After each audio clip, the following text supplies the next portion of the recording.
নমস্কার বন্ধুরা, আজকের পৌষ সংক্রান্তি, তাই একটু পিঠা খাওয়া হবে। ঘরে ঘরে সবারই পৌষ উৎসব চলে, তাই আমি একটু পিঠা বানাতে শুরু করে দিলাম।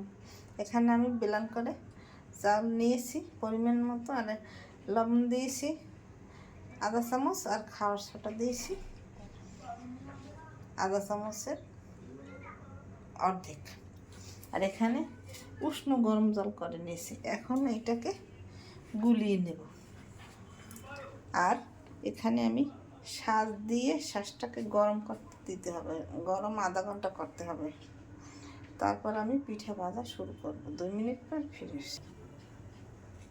2 মিনিট পর ফিরে এসছি। পিঠা আমার গোলা হয়ে গেছে। এই দেখুন, এইভাবে করে গুলবেন, বেশি ঘনও না বেশি পাতলাও না। এইভাবে গুনলে,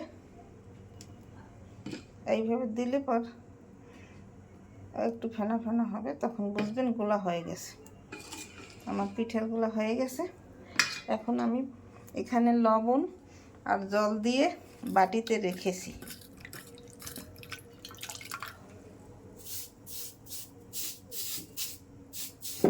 এই শাঁস লবণ জল দিয়ে ভিজিয়ে নেব। 2 মিনিট পর ফিরে আসছি। আমি পিঠার গোলা সাজে দিয়ে দিছি, আর ঢাকনা দিয়ে ঢেকে দেব। চুলার আঁচ একভাবে দিতে হবে, একভাবে না দিলে পিঠা ভালো হবে না। আমি 2 মিনিট পর ফিরে এসছি। 2 মিনিট পর ফিরে এসছি। পিঠা দেখুন আমার সুন্দরভাবে ফোর উঠে গেছে। এখন একটা চাকু দিয়ে তুলে নেব।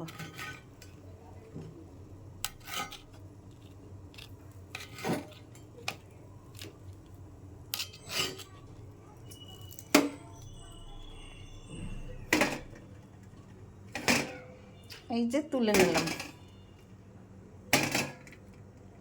আমি 2 মিনিট পর ফিরে 2 মিনিট পর ফিরে এসেছি। আমার দেখুন অনেকগুলো পিঠা ভাজা হয়ে গেছে। আর এখানে আমি দুধ আর চিনি সম পরিমাণে দিয়েছি। এখানে গরুর দুধ আর গুঁড়া দুধ দিয়েছি।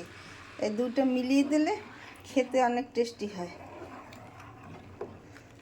আমার দুধ উতরিয়ে যাবে, তারপর আমি ফিরে আসবো। 2 মিনিট পর 2 মিনিট পর ফিরে আসছি। আমার দুধ উতরিয়ে গেছে। এখন আমি পিঠা দুধের মধ্যে দিয়ে দেব।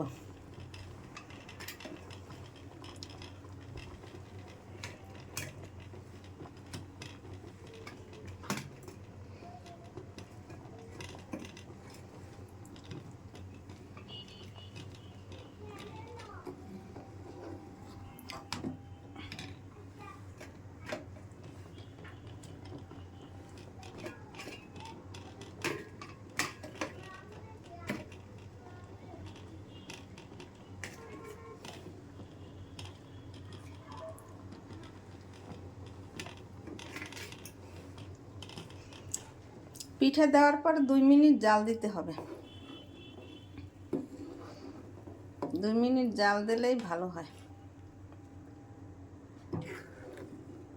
আজকের বানিয়ে এইভাবে রেখে দেব, কালকে সকালে খাওয়া দাওয়া হবে।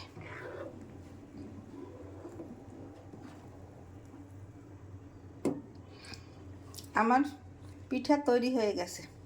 এইভাবে আপনারা ঘরে তৈরি করে বানিয়ে খেয়ে দেখবেন, খেতে অনেক ভালোই লাগবে, সুস্বাদু হবে। আমার ইউটিউব এবং ফেসবুক চ্যানেলটা লাইক কমেন্ট শেয়ার দিয়ে পাশে থাকবেন। ধন্যবাদ।